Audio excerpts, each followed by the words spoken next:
5 erros que eu cometi quando eu fundei a minha primeira startup com 19 anos que eu queria ter escutado antes. O primeiro erro eu diria que foi não ter procurado um cofundador técnico, por exemplo. Quando eu tinha 19 anos eu comecei a Versex sem querer, né? Eu fazia tudo sozinho, basicamente. Eu fazia desde a parte da tecnologia, desde as vendas, desde o marketing.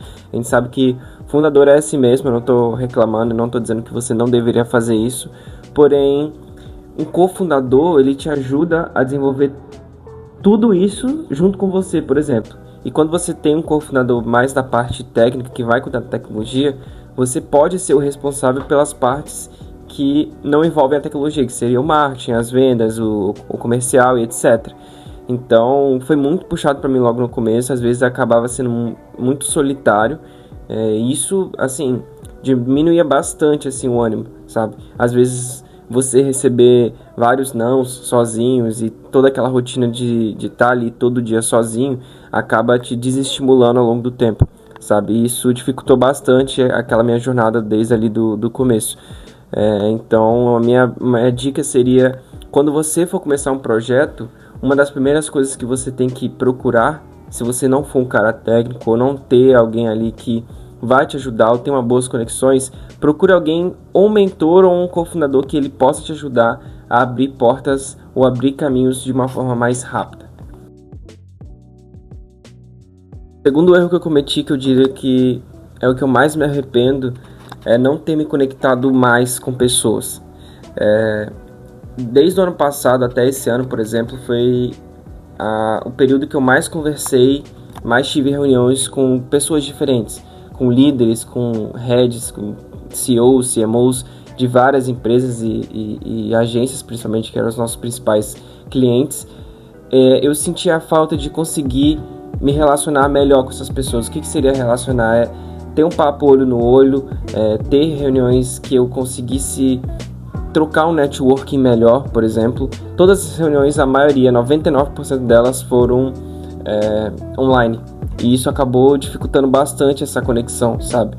E eu diria que se você for começar um negócio, esse olho no olho é muito importante no começo, sabe? E você trocar uma ideia ali, ou trocar uma palavra ali com uma pessoa fisicamente, a gente sabe que assim, o valor daquela reunião, daquele papo é muito maior do que seria como se fosse online. Online, às vezes a pessoa não está prestando atenção, às vezes ela está ali respondendo e-mail, fazendo outra coisa, e isso acaba dificultando bastante essa conexão, sabe? E você pode perder um networking que seria muito valioso para você no futuro. Não que essas pessoas que eu conversei não tenham virado networking ou até mesmo possíveis contatos no futuro, porém, eu acho que seria muito mais valioso ter tido aquelas conversas de forma presencial. Então, claro, vai ter situações que você não vai conseguir fazer de uma forma fisicamente, ou às vezes você vai ter que fazer de online, obviamente, mas se você puder, se você tiver a chance, sempre faça presencialmente.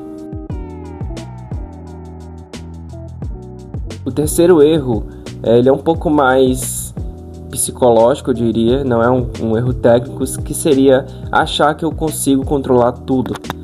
Quando a gente é jovem, principalmente, a gente não tem uma mentalidade, uma maturidade mental ainda, a gente acha que a gente pode fazer várias coisas ao mesmo tempo e tudo está no nosso controle.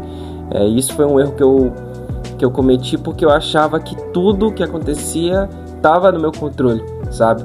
Desde as reuniões, desde as propostas, os projetos. E, cara, querendo ou não, se você parar para entender, parar para fazer todo aquele processo de fluxo ali do seu trabalho, desde a parte do contato até a parte da venda, vão depender de N coisas para aquilo ser fechado, para aquilo acontecer, sabe? Então, a sua parte, às vezes você já fez a sua venda, você fez uma boa venda, você fez um bom projeto, porém, pode ter acontecido N fatores como orçamento, às vezes a empresa não tinha um dinheiro suficiente para pagar, não era o momento delas, ou às vezes a pessoa que você conversou não estava num bom dia, acabou não passando a sua visão de uma forma melhor para aquele responsável pelo projeto. Enfim, N coisas que podiam ter acontecido, que quando eu tomava um não, eu achava que, era eu, o problema era só eu, tudo que ali está acontecendo depende de mim. E isso é um erro que eu sei que muitos jovens eles vão ainda ter e vão passar por isso. E foi um erro que eu cometi, que era realmente jogar todo esse peso para cima de mim. E aí isso me tornava uma pessoa muito mais ansiosa, uma pessoa que bate aquela síndrome do impostor, achando que você não é o suficiente, que você não está fazendo o suficiente, mas não é assim que acontece, não é assim que a realidade acontece. É claro que quando você está no começo, muitas das coisas vão depender de você para acontecer, mas nem todas essas coisas estão no seu controle para acontecer. O quarto erro foi não ter me organizado da maneira correta. O que isso quer dizer basicamente? Quando você inicia um projeto, quando você tem uma startup, a organização ela é tudo porque você depende do tempo. O tempo é o seu pior inimigo, sabe?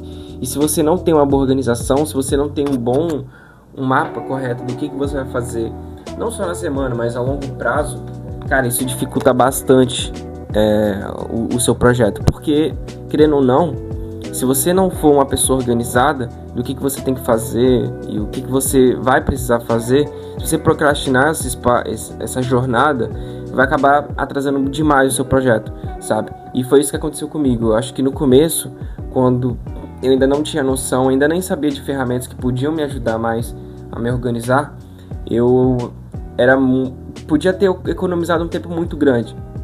Então, a minha dica é: procure ferramentas que se encaixem com você. Por exemplo, o que eu uso bastante hoje em dia é o Notion. O Notion, para mim, consegue suprir tudo que eu preciso em relação à organização. Seja de arquivo, seja de tempo, seja de projeto, fluxo de projeto. Então, enfim, procure uma ferramenta que você acha que faz sentido para você, que você acha que é boa, e comece a organizar de verdade, sabe? Comece a organizar sua semana, seu dia, porque uma pessoa organizada, uma pessoa que tem ali uma visão de longo prazo, é uma pessoa que não tem tanta ansiedade como uma pessoa que não sei o que eu vou fazer agora, o que eu preciso fazer agora e etc, sabe? Então, é tanto importante para o seu projeto, mas como também para o mental, sabe? E para finalizar, o quinto erro, eu queria trazer ele no final, porque eu queria falar um pouco mais sobre ele, que eu acho que é o mais importante, principalmente para você que está no começo, que seria, eu dividiria em 3 partes, que seria entender quem é o seu cliente, saber quais são as necessidades e realmente os problemas do seu cliente, e realmente se importar e solucionar aquela solução, aquela sua solução para aquele seu cliente de uma forma que você consiga realmente suprir o que ele precisa, sabe? O que eu quero dizer quando eu falo isso? Quando eu comecei, eu não entendia realmente quem era o meu cliente. Então, quando eu tentava vender a minha solução para possíveis ali contatos que eu achava que era o cliente certo, eu acabava recebendo muitos nãos, porque, querendo ou não tinha muito sentido vender para aquela empresa naquele momento, sabe? Mesmo que a sua solução pareça que ela atende vários mercados, não é muito bem assim, sabe?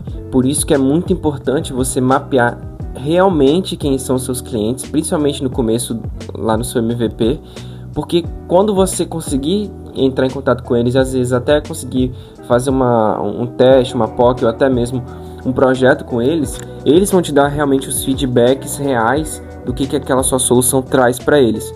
E a partir disso você realmente vai conseguir criar uma solução mais completa e mais robusta, porque a gente sabe que o MVP é só um teste inicial, um protótipo para uma solução ou um problema que você quer suprir.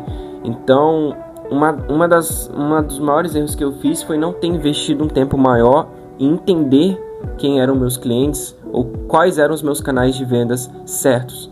Então, eu diria que eu perdi muito tempo, quase um ano, não diria que eu perdi, né? Eu diria que eu aprendi muito nesse um ano ali, mais ou menos, que foi 2022, 2023, sobre quem eram os meus clientes, quais eram meus possíveis mercados e quais eram os canais certos que eu tinha que vender, sabe? Que eu tinha que propor as minhas soluções.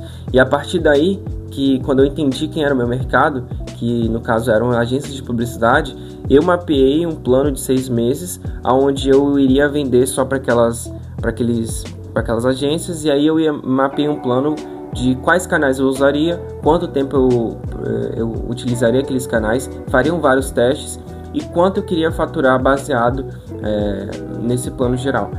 E foi assim que a gente conseguiu um faturamento que a gente basicamente mais que dobrou, né? Eu acho que foi 5 vezes do que a gente tinha feito em relação ao ano passado, que era um ano de descoberta.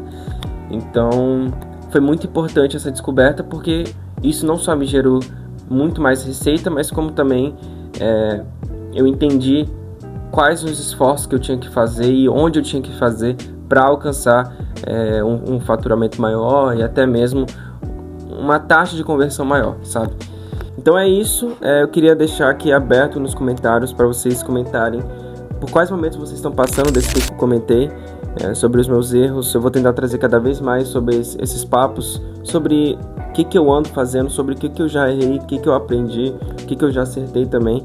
Então eu vou tentar dar o maior suporte possível para vocês que também estão nessa jornada. Eu não sou nenhum mentor ali de um case de sucesso, mas eu já tenho alguns acertos que possam ajudar muitas pessoas a encurtar um caminho que possivelmente eu poderia também ter encurtado.